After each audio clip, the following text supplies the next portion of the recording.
नमस्कार दोस्तों, आप देख रहे हैं आरसीएन न्यूज। आज की बड़ी खबर आप लोगों के लिए बहुत अच्छी खबर है।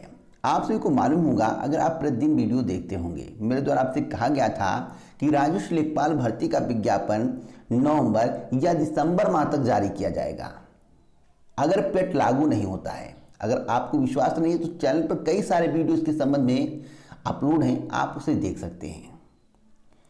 आपको यह भी बताया गया था कि अब की बार राजस्व लेखपाल भर्ती में CCC अनिवार्य रहेगा, क्योंकि शासन से मंजूरी मिल चुकी है। जब सपा शासन काल में राजस्व लेखपाल भर्ती का विज्ञापन जारी हुआ था, उस समय CCC अनिवार्य नहीं था। तो बहुत सारे बदलाव किए गए हैं। पूरी जानकारी इस वीडियो में आपको मिलने वाली है। वीडियो पसंद आए तो लाइक करिएगा, चैनल को सब्सक्राइब करिएगा, बेल आइकन को दबाना मत भूलिएगा। अगर आप चाहते हैं कि हमारे वीडियो का नोटिफिकेशन आपके पास सबसे पहले पहुंच जाए, तो जब भी बेल आइकन को दबाएं तो ऑल पर सेलेक्ट करना मत भूलिएगा। आपको बता दें कि राजस्व लेखपाल भर्ती, रेवेन्यू इंस्पेक्टर अर्थात कानूनगो की भर्ती, वरिष्ठ सहायक की भर्ती और कनिष्ठ सहायक की भर्तियां आने वाली हैं। लेकिन सबसे पहले राजस्व लेखपाल भर्ती का विज्ञापन जारी किया जाएगा। नवीनतम प्रस्ताव उत्तर प्रदेश अधीनस्थ सेवा चयन आयोग को 2 से 3 दिनों में प्राप्त हो जाएगा। फिलहाल आज के समाचार पत्र में जो बताया गया है कि निरीक्षण परीक्षण शुरू हो गया है, ऐसी कोई बात नहीं है। 2 से 3 दिनों में प्रक्रिया शुरू कर दी जाएगी। 15 नवंबर तक उम्मीद है कि विज्ञापन जारी कर दिया जाएगा। 15 नवंबर तक, 15 से 16 नहीं होना चाहिए, उसके पहले विज्ञापन आपके समक्ष होगा। आवेदन प्रक्रिया जो होगी वह ऑनलाइन मोड होगी। अगर आपके आवेदन में त्रुटि हो जाती है, कदाचित फॉर्म भरते समय अगर आप आवेदन करते हैं कहीं कोई गलती हो गई, डेट ऑफ बर्थ में, आपके नाम में, पिताजी के नाम में या अनुक्रमांक में या नंबर में, तो आपको संशोधन का एक मौका दिया जाएगा। अगर आप इंटरमीडिएट हैं, चाहे आर्ट साइड हैं, चाहे साइंस साइड हैं, तो आपको आवेदन करने का मौका दिया जाएगा। इसमें ऐसा नहीं है कि केवल साइंस वाले भर सकते हैं या आर्ट वाले भर सकते हैं, लेकिन आपके पास CCC होना अनिवार्य है। आरक्षण की जो बात है, यूपी सरकार की नियमावली के अनुसार ही आरक्षित पद रहेंगे। जो नियमावली में रहेगा उसी के अनुसार आरक्षित पद रहेंगे। साथ साथ EWS की जितने भी कैंडिडेट हैं उन्हें विशेष लाभ मिलने वाला है, क्योंकि अब की बार राजस्व लेखपाल भर्ती में EWS 10% आरक्षण का प्रावधान रहेगा। सबसे जरूरी बात है कि तैयारी कैसे करनी है, आपको क्या पढ़ना है। अगर आप इंटर में मैथ्स लिए थे, अगर आप मैथ से पढ़ाई किए हैं तो आपके लिए बहुत अच्छा समय है, बहुत अच्छा अवसर है।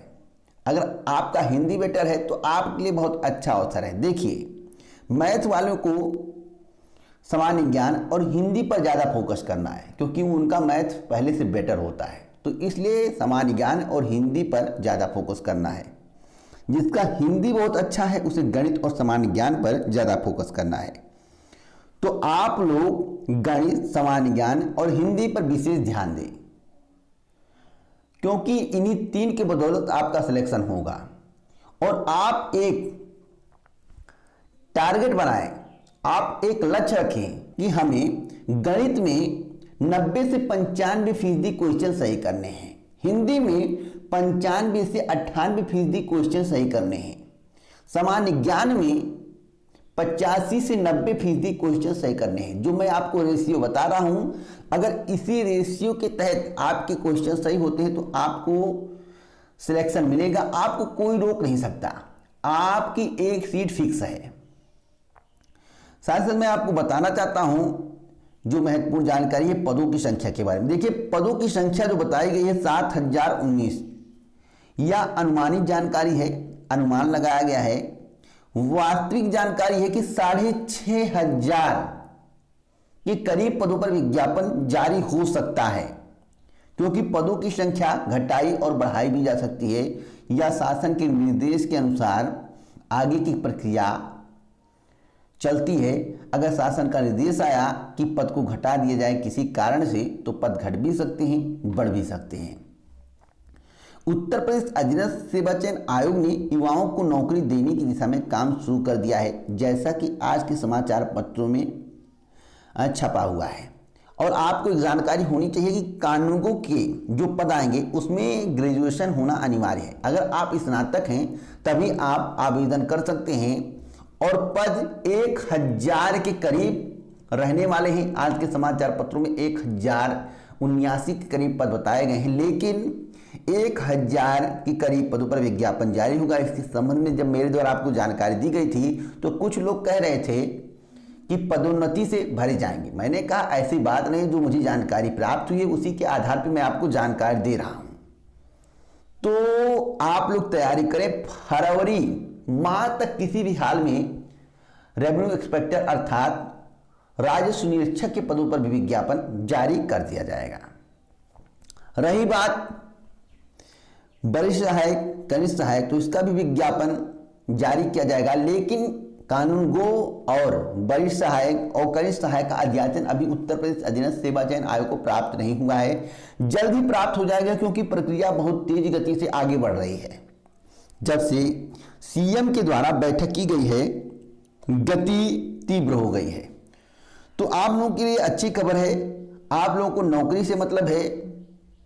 भारत में बेरोजगारी चरम पर है, बेरोजगारी समाप्त होनी चाहिए। अगर नौकरी आ रही है, वैकेंसी आ रही है, और जो लक्ष्य रखा गया है कि 6 महीने में वैकेंसी पूरी करके ज्वाइनिंग दे दी जाए, अगर ऐसा होता है तो बहुत अच्छी बात है। लेकिन यह समय के आधार पर सब कुछ निर्भर होगा। अब हमें देखना होगा कि जो कहा गया है कि 180 दिन का टारगेट, 6 महीने का टारगेट, क्या उस टारगेट के अंतर्गत कार्य होता है, क्या आपको नौकरी मिलती है, यह देखना बहुत जरूरी है। तो समय आएगा तो मुख्यमंत्री जी ने जो कहा है, जो दावा किया है, उसमें कितनी सच्चाई है, समय के अनुसार आपको पता चलेगा। इसलिए आपको अपनी तैयारी पे इसी समय से जुट जाना चाहिए और आपको अपने लक्ष्य के तहत तैयारी करनी चाहिए, जिससे आपको सफलता प्राप्त हो सके। फिलहाल जो मुझे जानकारियां प्राप्त होंगी किसी भर्ती के संबंध में, किसी परीक्षा के संबंध में, किसी परिणाम के संबंध में, या अदर कोई जानकारी, तो इस चैनल के माध्यम से आपको दी जाएगी। एजुकेशन से भी हटके आपको इस चैनल के माध्यम से जानकारी मिलती है। तो हर एक जानकारी मैं आपको सबसे पहले देने का प्रयास करता हूं। कल ही मुझे 7:21 पर जानकारी प्राप्त हुई थी, लेकिन समय अभाव के कारण मैं आपको जानकारी नहीं दे पाया। थोड़ा मैं बिजी था, इसके कारण मैं आपको जानकारी नहीं दे पाया। आगे जैसे ही मुझे कोई जानकारी प्राप्त होगी मैं आपको दूंगा, क्योंकि मौसम भी खराब है, लाइट की भी दुविधा है, और हर जगह लाइट तो मौजूद नहीं रहता है। फेस वीडियो हमेशा बना नहीं पाऊंगा, स्टूडियो में जब तक नहीं हूं तब तक इसकी रिकॉर्डिंग के माध्यम से मैं आपको जानकारी देता हूं। स्टूडियो में रहता हूं तो मैं आपको फेस वीडियो के माध्यम से जानकारी देता हूं। तो आपको घबराने की आवश्यकता नहीं, बस आपको पूरा वीडियो देखना है और समझने का प्रयास करना है। और आयु सीमा 18 से 40 वर्ष रहेगी, और जो आरक्षित वर्ग के अभ्यर्थी होंगे उन्हें आयु सीमा में छूट दी जाएगी। आगे कोई जानकारी मुझे प्राप्त होगी, इस चैनल के माध्यम से आपको सबसे पहले अवगत कराया जाएगा। जय हिंद, जय भारत दोस्तों, नमस्कार।